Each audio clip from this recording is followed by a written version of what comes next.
Hi, good afternoon. I can't hear you. Hi, good afternoon. Louder, please. Good afternoon. Oh, so you all have woken up from your slumber, it seems now. So I'll start the session. When I think about innovation, let me have on a lighter note, I would say, I only think about Urfi Javed. Right. Any other fashion innovation that you guys are aware of? Anyone can raise their hands and tell me about it. Yeah? Oh, can we have a serious conversation now? It was only for me. Okay, so let's start the serious conversation with us, with our panelist over here. I would like all of you, from starting from Pankaj, to introduce yourself and tell us how brands are actually embracing innovation to stay ahead of the competition.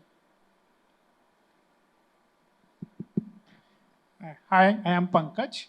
I was ex-Chief Technology and Product Officer at Fashion Lifestyle, Ajio, Reliance Retail, Lenskart, Freecharge. So, if I remember my Lenskart days, and we were probably among the first to take this whole virtual try-on adoption at a scale. And also the other thing was the clienteling, the assisted selling, which now everybody is talking about, but I'm talking way back 2017. And if you go to Lenskart store, you would have seen these iPad app. And then from there to other companies that I served, and if I come to Ajio, one of the critical innovation that we had to adopt has been personalization, because we serve customer from the value to mid-premium, premium, and then luxury, if you know Ajio Lux, right? And if we are not adopting personalization, it would be very difficult for us to serve. With AI and ML, especially the generative AI, we have also adopted AI into catalog. How can we turn around? How can we create richer content, catalog, correct catalog, turn around?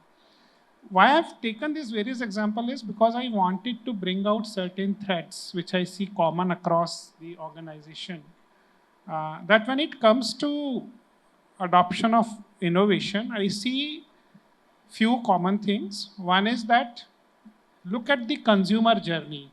And if we can create a more seamless, integrated journey throughout at various stages of the consumer journey, right from discovery to returns in case of retail, especially e-commerce, and then do it seamless manner across channel, and identifying technology trend. That is sort of one guiding principle that I have used in adoption. Second common thread that I have seen is that build a culture of innovation.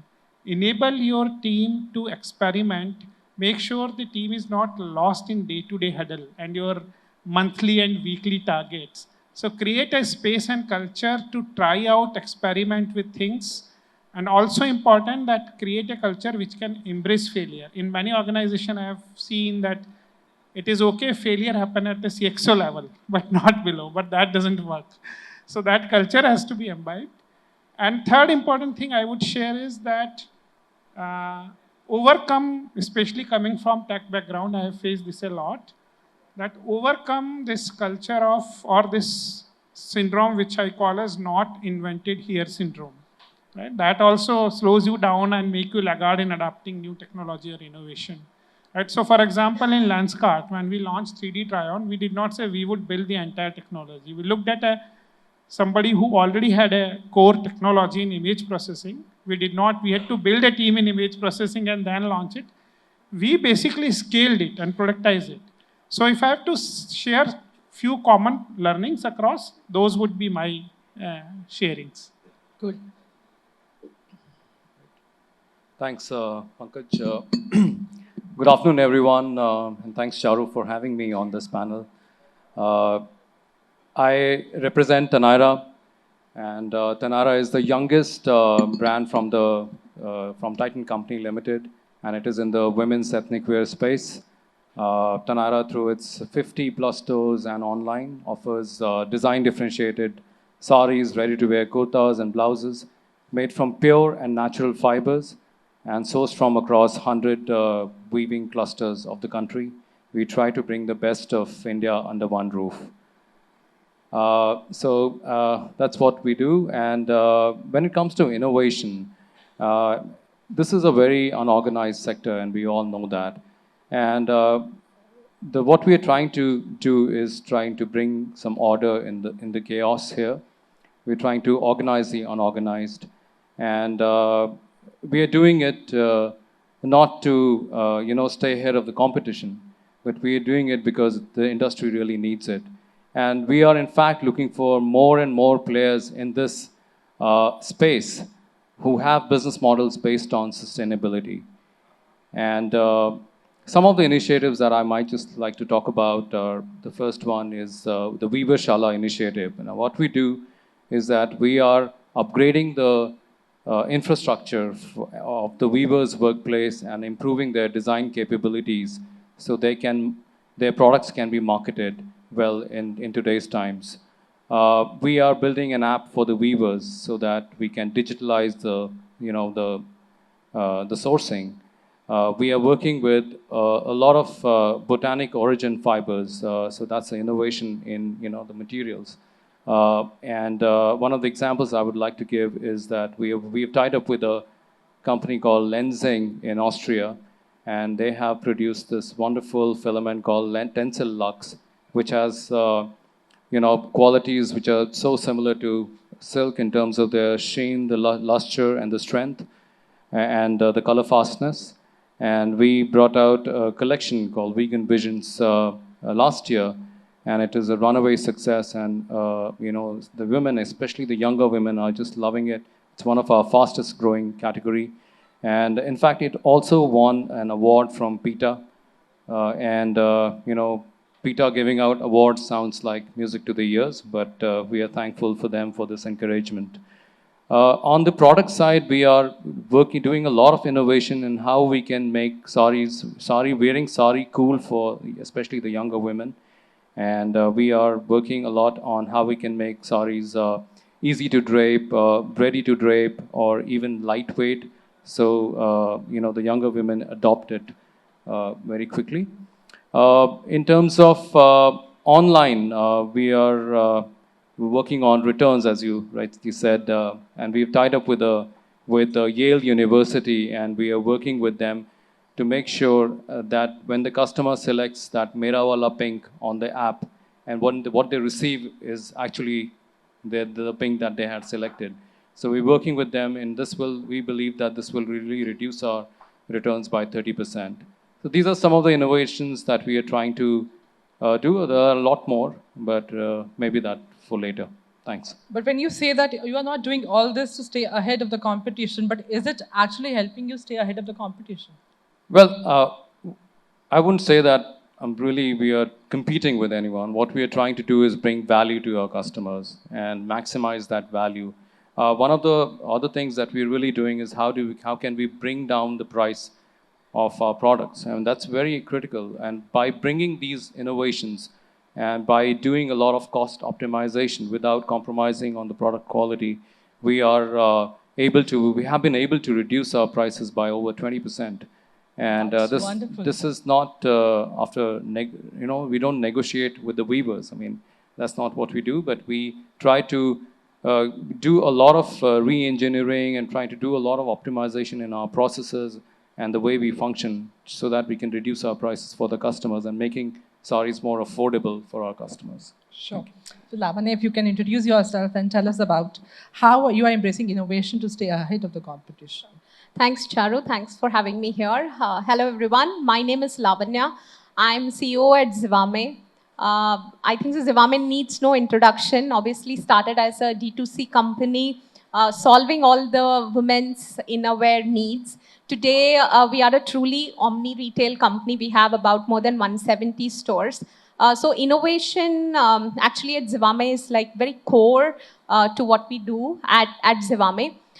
Just to summarize, I think so.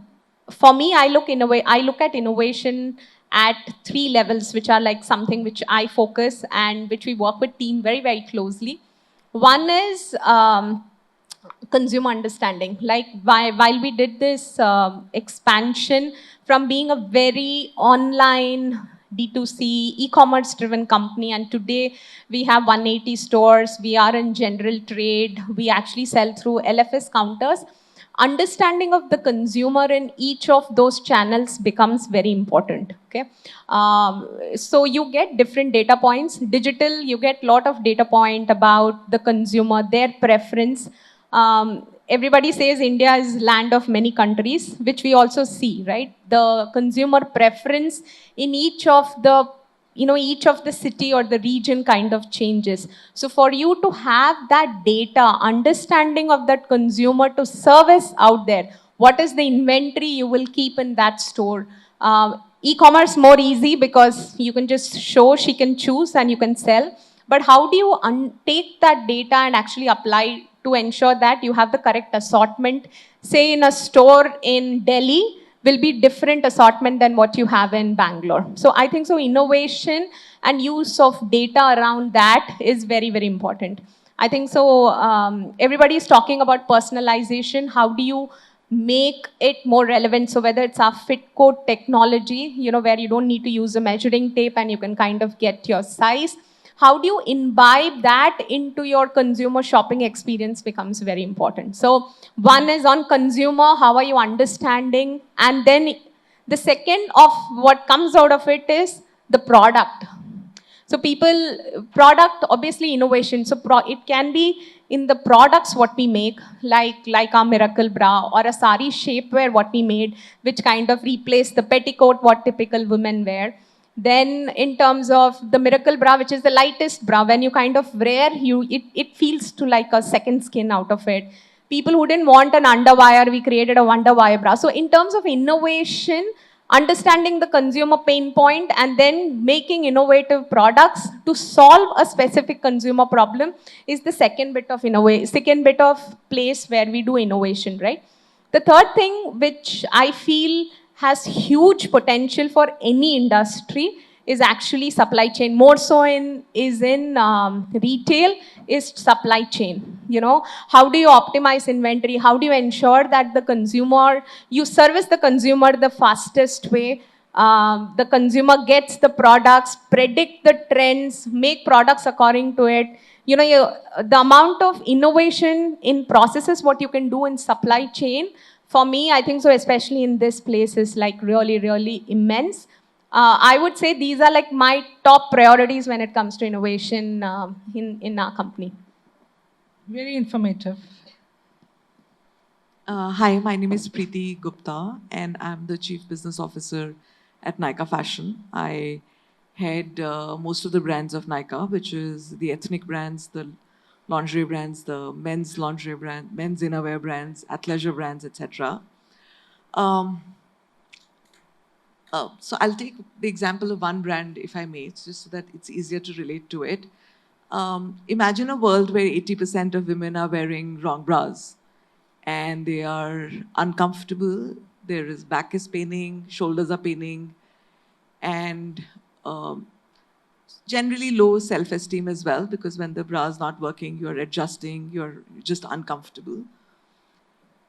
And it's not because she doesn't want the right perfect product. It's not because the perfect product is probably not available. It's just because everything is not coming together in terms of the right flywheel getting created. So about 2.5 years back, we actually said that we want to simplify this journey for the Indian woman. And we started conceptualizing this brand, which is called NYKD by Nykaa, and it's actually pronounced naked by Nykaa. So as good as naked or as comfortable as being naked. As I start this conversation, I think I'd probably like to share a small experience of my own. I used to actually go into trial rooms and fit women, and I had this mother, daughter 1 and daughter 2. So this daughter was getting married, and so this bride was coming to the store to fit, and another sister of hers. The 3 of them walk in. The younger girl is about 16, little, like still developing, very large for her size, uncomfortable. The bride was absolutely perfectly well done. She was absolutely clear what she wanted. And the mother was there, okay, because, in India, parents who don't give you 10 rupees for a movie suddenly get up and say, 10 lakh ka check le lo. So that's how they were in that conversation. And in that conversation, we suddenly, in the trial room, actually, the bride fitted. Then the younger girl said, I actually told her, why don't you come in and let me see what you're wearing? And when she removed her bra, there were red marks all over her body. She had absolutely no idea what she was wearing. And this is a well-off family. It's not like they don't have the money. And then, of course, we fitted her. She was whatever she left. And then actually we waited outside the trial room and I was speaking to the mother. So I said, so how is it? What do you wear? And the mother actually turned around and said, I've never really figured out what works for me. So whatever I get, I wear. And when I actually took her to the trial room and did a photo on her phone of before and after the right bra, she actually had tears in her eyes. She said, I wish there were people who could just explain this to us. So when we were launching Naked, this was actually one of the key goals for us, North Star for us, that we wanted to ensure that women are extremely comfortable with what they get. And really their innerwear is the least of the concerns that they have as they are spending their whole day. So obviously Nykaa, we're superb at educating consumers. We've really nailed it. We fully work very well closely with consumers in understanding their journey and understanding how we can build it out. So we put together a kick-ass product team and they work, of course, at outstanding products, solving consumer products like challenges like Lavanya was also pointing out. But more importantly, we actually are not a site brand of many. We are just stating, okay, we want only 5 things. So if anybody presents 20 products, we cut it out. We say, unless you're truly innovating, unless you're really bringing something new to the consumer, let's not do it. Let's constantly question things from the consumer's lens. And hence, that's one innovation that we do on product.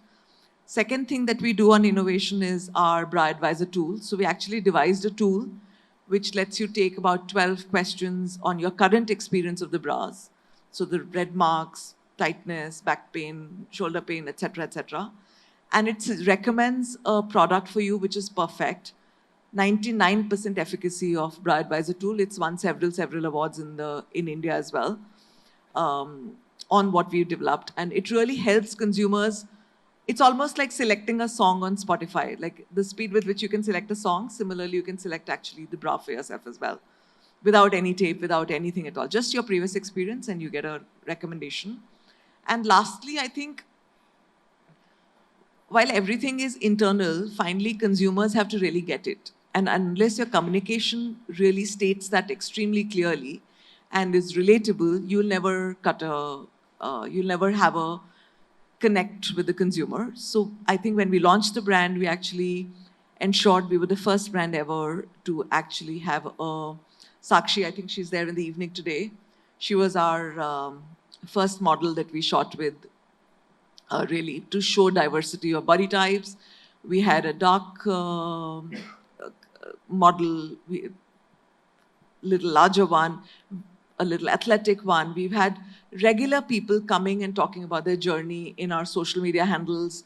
We really built out the brand from a lot of user-generated content versus really the brand talking about it and saying, okay, we are the best at this, best at that, and really discovered and grew with the consumer really as a brand. So I think 3 ways of innovating for us, and actually I totally agree with Ambuj. I don't think it's a great idea to innovate to stay ahead of competition. I think it's more important to have it as a part of your DNA, number 1. And number 2, to really ensure that the consumer, or the woman in my case, is confident, comfortable, and beautiful. And she should really feel that. Very well said, as Ambuj said right now. So every panelist over here has discussed how they are innovating in their brands. Lavanya, I want to know from you, what role does technology plays in helping the brands innovate? I think so. Data is power. It has been established, and technology is here to stay. Being a digital-first company, I think so. The way we are wired is that technology obviously comes forefront in our organization. You know, so it's so much so that data kidhar hai. Hamara first question है data kidhar hai. So I think so technology obviously plays a very, very important role, whether it is understanding of our consumer, whether it is how we are servicing your consumer, the supply chain, I think so the biggest amount of work what we have done over past a couple of years is in supply chain, whether it is identification of warehouse, to ensure that you are able to deliver the product in the least minimum possible where that warehouse has to be. So I feel data is obviously very, very integral. Also, it kind of, with AI coming in, generative AI, you can kind of build content which is more relatable to the customer, right? People were talking about marketing, say even in our photo shoots. Today, I think so. It's become so convenient to actually create that mood when it comes to the photo shoot itself. Like if you're doing a swim shoot, you can actually create that kind of environment to kind of relate with that product, right?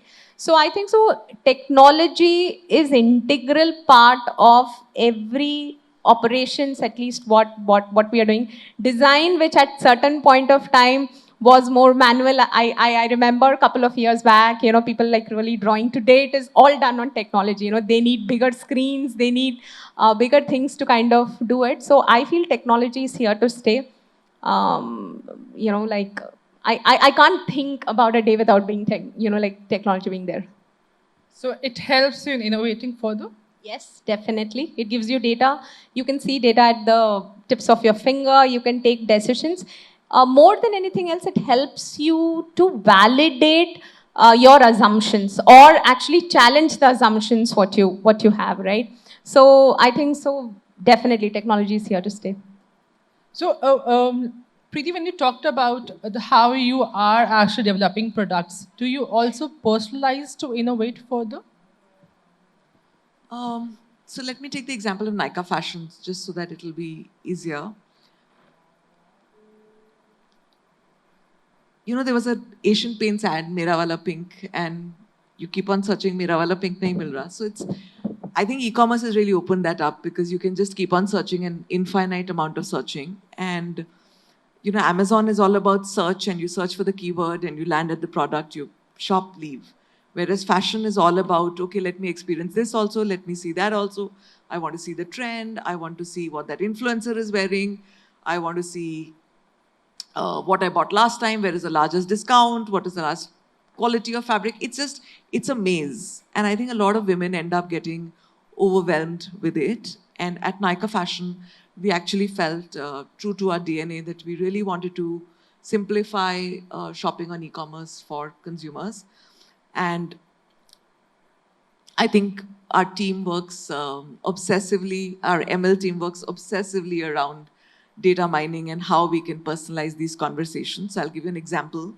There are lots of teams are actually spending time on how did you land, what's your heat map as you landed, what are you seeing more of, how many times did you see it, how much is lying in the cart, where is it moved from the cart to the, how do we nudge you to move from the cart to actually checking out, how do we work on returns. So I think the amount of personalization that we are able to get to really helps the consumer journey.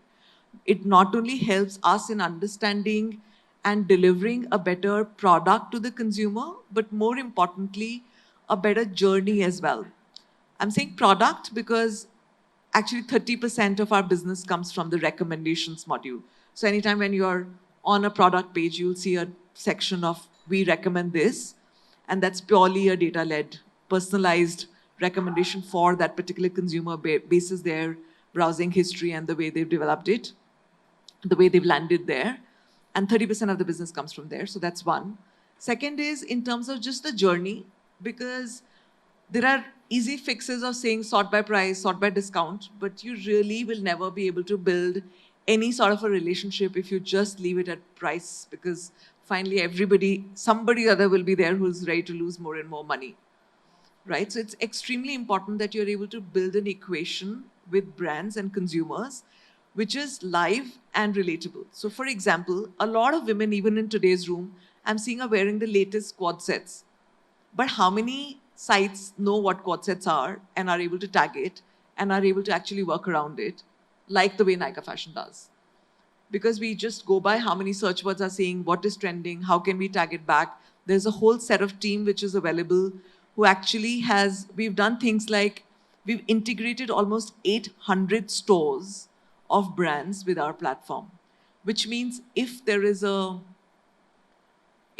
quad set that, for example, W has launched and that W's store is integrated with our platform, that style will be live for you because you're interested in quad sets. So that's an incredible amount of personalization that we've gone into. And I think we're still just on the surface. I think there is just insane amount of tech which is going to obviously come up as we see in the last 2 years it has developed. I think the other part of personalization is really conversion. How much can we really push towards CRM? How much couponing can we do? How much discount can we push? So there's a whole lot of work around there. And one of our favorite subjects, as Pankaj started with, which is returns. I think ML team goes crazy in terms of how can we optimize the supply chain in terms of what can be done, what can be returns. And while it sounds like it's not personalization important, but actually it's critical to it. Because consumers don't enjoy the journey of buying 5 and then realizing that I did not need 4 of them, or they did not fit me, or they're not the right size, not color, not the right fit, etc., etc. So I think the North Star for Nykaa Fashion is really about simplifying the journey for the consumer and seeing as to how we can really add value, get her to shop, enjoy, create a unique experience for her. I guess the consumer today is very evolved and they expect personalization from the brand and innovation along with it. It's a need of the hour. Absolutely. Yeah. So Pankaj, my next question to you is, virtual fitting rooms is another innovation which is there and many brands are adopting these days. So how do you think virtual fitting rooms are actually helping the brands to stay sustainable and innovate simultaneously? Yeah. So this is a remarkable example of how, as I mentioned, 2015-16, I started virtual try-on in Lenskart and how it has evolved. So when I joined Ajio, I thought, it is easy, I have done it. And I was also advising a jewelry company where I helped them with this. But it is so different. I mean, doing it for eyewear and then doing it for jewelry versus doing it for fashion is, firstly, it is a bunch of categories and each category is not same. And then to see the fitment, so we have not been able, I think nobody has been able to crack well the virtual try-on for in especially apparel category, right? But there are signs and symptoms, where, but it helps as in the consumer journey, making it simplify. Nobody want to return a product. It's a disappointment. I ordered something, or consumer ordered something for an occasion and then say it is not fitting right, or it is not that color. Right? So I see that in case of fashion, while the virtual try-on on the digital platform forms the base, we have to build the surrounding tools where the customer can interact and give feedback, and then you sort of put the right. So there are now product evolving, I see, where they are building surrounding tool and it's not standalone virtual try-on. The other interesting use case which we have seen, especially we launched in Reliance this, what we call as next generation store, which is Assault stores, right? Where we have taken it to the physical retail.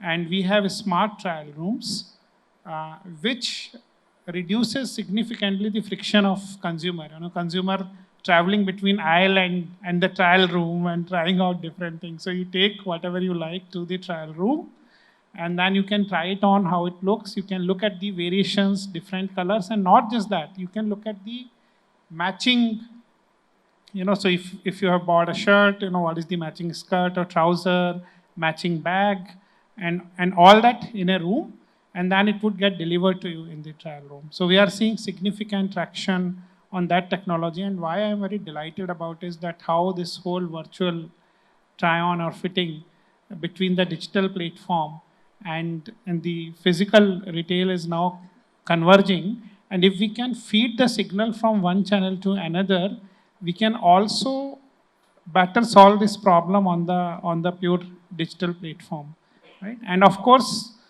with this whole digital avatars, digital design thing, it's also becoming now very fast and rapid that you can iterate with various designs. You create a digital version, digital avatar, digital clothing, and you can literally iterate over the designs very quickly without wasting a lot of physical material, helping sustainability, helping wastage, and it gives almost infinite expression to the creativity of a designer. Right? So I see that trend becoming very phenomenal and very powerful. And then with virtual try-on, you can also engage customer to customize whatever designer has put, and then you can learn from that customization and then sort of bring to the physical reality what you see is working.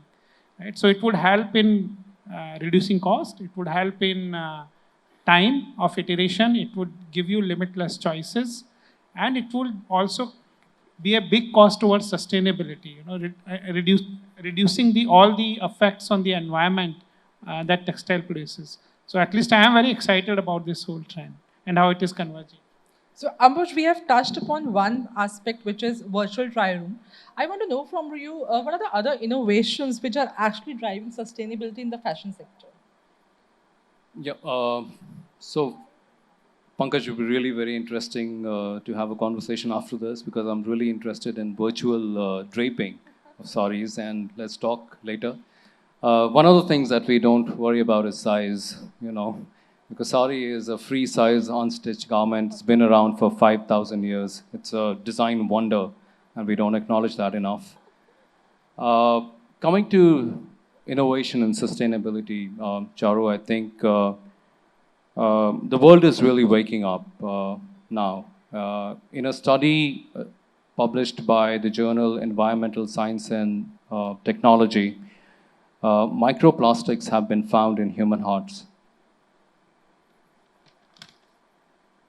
Now that's something, right? And microplastics are now found in our bloods, in our brains, and on our hearts. A heart full of gold any day, but a heart full of plastics. I'm sure nobody is a taker for that. And trust me, even though I'm not a doctor, life in plastic is not fantastic, whether it is inside of you or you're wearing it on your skin. Some more stock data, 20% of world's wastewater comes from the fashion industry. 10% of the global greenhouse gas emissions, come from the production of apparel and footwear. And I think we all have to sit up and take notice and take share of the blame. And every brand should look in the mirror and make that change. Now let's get to the root of it. And the root of all of this is the fiber that we're working with. It all boils down to that to begin with. And I'm sure all of you know, but just to reiterate, it's the time that each fiber takes to decompose. When it comes to cotton, it's about a week to a few months. When it comes to silk, it's less than 4 years. It's more robust. Wool is about less than 5 years. Nylon is about 50 years. It can take up to 50 years to decompose. And polyester, the biggest villain of all, takes up to 200 years to decompose. And that's where all the brands have to really look up and see that we got to work with sustainable fibers. And I'm really waiting for that EV revolution in the apparel industry and the fashion industry, and that's going to come. Whether it comes to government, regulations, or it's just the Gen Z really, taking up and really making it a fight and canceling brands that are still so focused on unsustainable fibers is going to come. And even though we say, let's say we deal with cotton and silk primarily, but even cotton, though it sounds very humble, it's not a very humble fiber, because cotton A plant is a water guzzler. It takes in just a lot of water to grow cottons. Therefore, there are other alternates to cotton, which is organic cotton or cotton that is grown through sustainable farming, which reduces the amount of water that it requires to grow that plant. And also it uses less or absolutely no fertilizers and insecticides or pesticides. So organic cotton is one. When you come to silk, silk takes a lot of chemicals for the bleaching, for the a lot of processes are involved in terms of making it ready to be woven into a garment. And also the alternate to silk is peace silk, but or ahimsa silk as it is called, but it is very difficult to get in those quantities for commercial production. Alternate to silk, as I was talking about earlier, is filaments like what Tencent Lux has produced by Lenzing, that's the company name. And I'm sure there is a lot more innovation going on in terms of how we can have the same sheen, luster, and strength of the material when it comes to replacing silk. There's a lot of innovation going on around that. And we are happy to work with a lot of these companies that are growing sustainable fibers. Apart from that, if you see denim, now denim, the cotton again goes back to cotton, but the important issue in denim is the dyeing. You would have seen pictures of rivers in China which are completely blue because of the dyeing that's happening. And even there's another process called sandblasting, which is used to produce denims, and that leads to a very severe health crisis called silicosis. The way for denim is maybe to go to organic cotton or maybe something else. May not have all the answers right now. There are a lot of innovation happening in other kinds of botanic origin fibers, let's say hemp. Hemp is the marijuana plant that you know, and it's regulated, it's banned, but it's a very good alternate to growing, sustainable fiber, and garments can be made out of hemp. Bamboo is another one that's also catching up, and it has very good properties, temperature regulating properties. It doesn't require a lot of water to grow, or fertilizers, or pesticides. So there's a lot of innovation happening around that, and all the brands, we should take notice of that, and we should try to do some pilots with some of these fibers that's available and where work is really going on. If you think of, let's say there is a company in Germany that's working on seaweeds, fiber from seaweeds. There is a company in Belgium that's working on 100% recyclable fiber that's made from corn.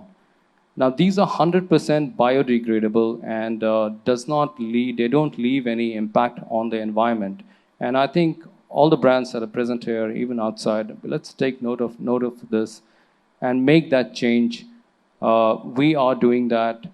I would urge all of you to really look at it and take notice of that. Apart from this, there are a lot of new business models now that are emerging, which the biggest one is the rentals model. It's doing very well in the US, and this company called Reformation, I'm sure some of you know that. It's doing extremely well. There are models which are based on upcycling. So you wear a cloth, you return it, and then it's upcycled. So it doesn't even leave any impact on the environment. Now there's a NGO called Ellen MacArthur Foundation that works on circular economy across industries. And that has estimated that in the last 15 years, the production of clothes has gone up, it's doubled, but the utilization of clothes, that's the number of times we wear a cloth before we throw it away, has gone down by 1/3. It's gone down by 36%. Now, these are some stock numbers. I think all of us should take notice of that and work on it. So a lot of innovation happening around sustainability. I think that's all I have to say right now. Yeah, I think so. I just want to give one add-on to what Ambuj mentioned, right? Especially, usually when we talk about sustainability, we always talk about fabric or how we can kind of make it better or the process. One thing which we did differently, and I just want to kind of add on here is how can you develop products which can be used for multiple purposes, okay? So typically women have lot of bras, which obviously kind of, you have to wear different bra with a t-shirt, different if you're wearing a halter neck, or, you know, like the ladies will kind of understand. We did something called a 9-way bra. So basically it's one bra, but you can actually wear it 9 ways. So you can pair it with different kind of outerwear. So this is also a sustainability kind of, what I would say is that where you are nudging the consumer that there can be different utilities of the same bra. We have developed sports bra which can be used for both, say, a medium impact activity and a high impact activity. It is not that you need to have 2 separate bras for probably your active, you know, like an active or an activity what you're doing. So it's also, I feel innovation is there in everywhere. Fiber is something, yes, we need to do, but it is also about thinking out of the box on how you can create that value for the consumer with the same product and nudge them to use it in different ways. That is also important. And as brands, I feel we have to give that option to the consumers where they have that choice with them. You know, so different approach to the sustainability, but we need to kind of look at that way. Preeti, you also wanted to add something. Yeah. Actually, we at Nykaa Fashion have launched a brand called Glute, which is a fully sustainable brand. It's the men's underwear brand, innerwear brand. And so one of the t-shirts is 100%, actually the only main t-shirt is 100% recycled plastic bottles. And it's actually sold in packets which are with zipper, and we've written you can use it to keep your shaving cream, blah, blah, blah. Later on, please try and recycle it. We have got organic cotton, which has got treated in a way that the consumption of dyes and waters has been reduced by almost 70% in the way it's been constructed. And I think it's about intent, and I truly believe that while if we can just work towards leaving whatever we are doing and in whatever we are doing and to whatever effect that we can have within the environment around us, let's try and leave the world a better place than what we got it as. I think it's very difficult to say, okay, this is sustainability. I can do lensing. I can do this level of cotton. Can I go to this level of vendor? It's not possible for everybody. But whatever you can do around you, and as a brand, what we can do, we should definitely start working towards that. So innovation actually is possible while weaving sustainability into your business. So I want to start from you again, Pankaj, and ask the same question to all the panelists over here. How the brands can innovate going ahead in the future, maybe using technology or maybe not using the technology, howsoever they can innovate further? Yeah, I think as Pooja mentioned, it is firstly about intent and creating value for the consumer and the partners in the ecosystem. With that mindset, I think you would always have the right impactful innovations.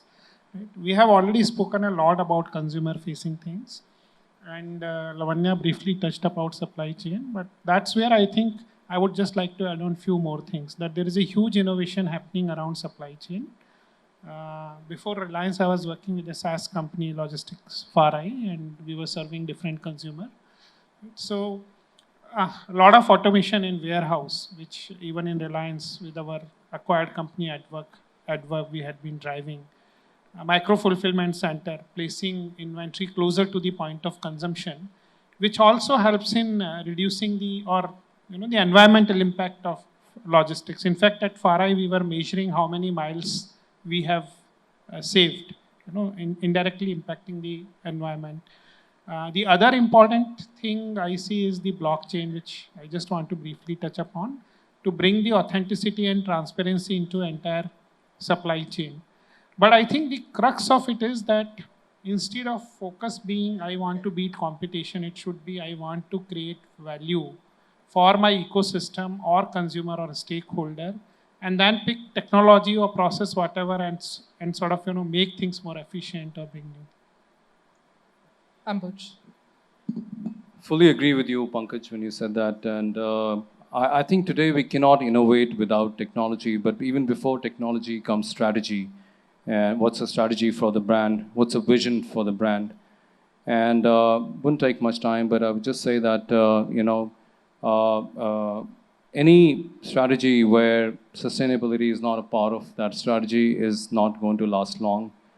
So we all must include sustainability into our strategy, and technology is only an enabler. We all have to really, have that mindset to really make that change. And I would like to just end on, go back to, and I can borrow from Bob Dylan, is, yes, and how many times can a man turn his head and pretend that he does not see? The answer, my friend, is blowing in the wind. The answer is blowing in the wind. Thanks. Lavanya. Yeah, very well said, Ambuj.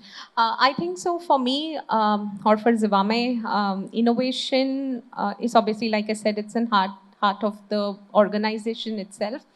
But what we are trying to do is we are obviously trying to cater to the women. So we start something with Z-Girl, and we kind of track her throughout the journey till about seniority. There are so many things or the consumer problems which are really not solved.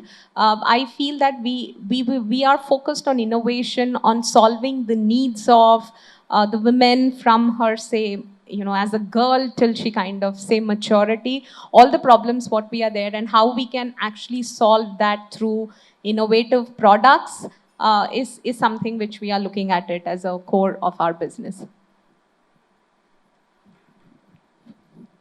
Like I said, actually for us, it's really simplifying life for Indian women in whether it's their beauty or their fashion needs. And we continue to innovate at every point, whether it's marketing or whether it's retail experience or it is brand creations, new brands getting launched, new channels getting launched. And the way we conduct our business is extremely focused on the consumer. And I'm quite confident that technology is the reason why we've reached where we have. And I really doubt that we'll be able to move forward without technology. So there's no question about that, especially with the kind of technology which is coming into place. So for example, last week I was at a meeting in which they presented something which is an AI-generated content completely. You'll feel like as if the influencer has not shot the video, but she's actually done it herself. Like it's not been generated by computer. It's the same tonality, same consumer expression, everything is the same. So it's almost like before you can think technology is going to move and it's going to deliver something super exciting. So I'm quite confident that we'll be right there listening to it and hopefully leading it as well for the consumers. So I started the session on a very lighter note, mentioning Urfi Javed, but all thanks to you, I'm going very informed today. So thank you for a wonderful panel, and I would have loved to take the questions, but we have got a time's up, heads up. So we'll have to wrap it up over here. The speakers are around. You can, if you have any questions, you can take it around. They're around. So time is up actually right now. Okay, cool. Yeah. Thank you so much, guys.